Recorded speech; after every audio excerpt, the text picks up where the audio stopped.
I would like to welcome you to my presentation on the benefits of a paperless classroom. The first question that we will discuss is, what does it mean to have a paperless classroom? Classrooms, along with education, are rapidly evolving. There's a revolution going on in education, and we are going to have to adapt quickly, not a follower, but as a leader if we want to be in the business 10 years from now.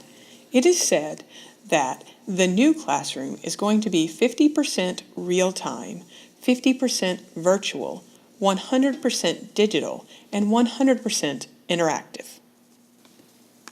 The paperless classroom model is a non-online class which a teacher and student exchange information and assignments electronically.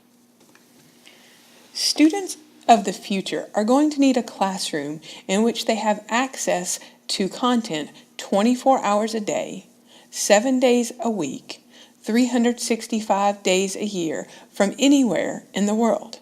A classroom that will allow the students to self-pace their learning.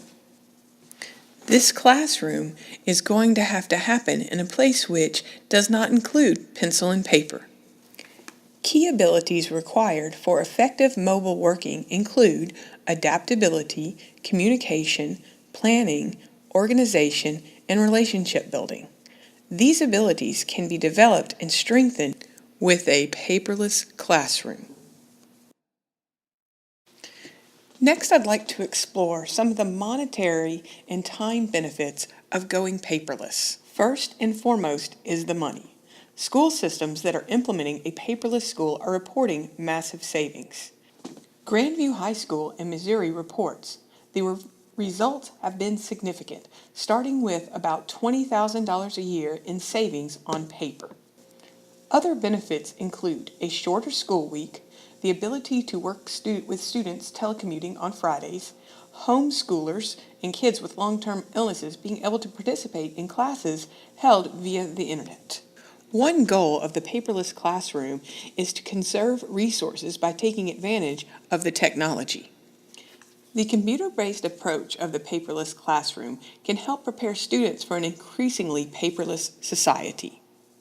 Another reason to develop a paperless classroom model is if students are moving on to post-secondary education at any level, they are going to work in a paperless, sometimes virtual, classroom. Now that we know a little bit more about the paperless classroom, let's begin to explore some of the ways that you can create a paperless classroom. Work smarter, not harder, a colleague told me during my first year of teaching when she found me half buried under piles of paper. Going paperless starts with devices in the classroom, such as tablets and smartphones. The first thing we will all need is electronics. If stage one in the transition to a paperless classroom necessarily focuses on devices, then the second stage will take us to Web 2.0 programs. A beginning project can be to digitalize all the papers you already have for easy access and storage. Convert handouts to a portable device format. Start small and gradually increase the amount of technology you use in your classroom. Begin with one or more point in your lesson where you can make the easiest transition. Learn with your students. Collaborate with your colleagues. Technology is a tool that can help our students excel now and in their future. A good way to think about starting is to try to learn how to distribute all your materials digitally. Then, figure out how to collect the work the same way you distribute it. Remember though, always have a backup plan. You can try things like recording lectures and narrating handouts.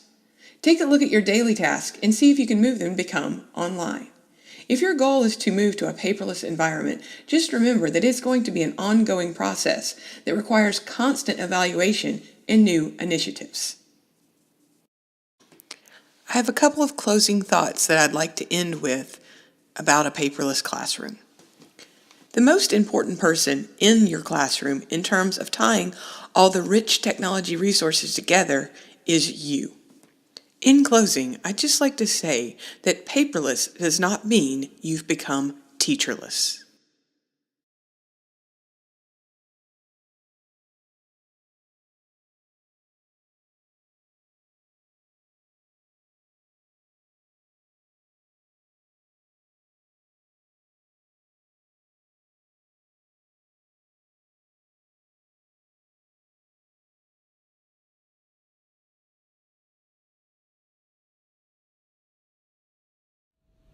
This video is a film of the production company It Needs More Cat Bells. All rights reserved.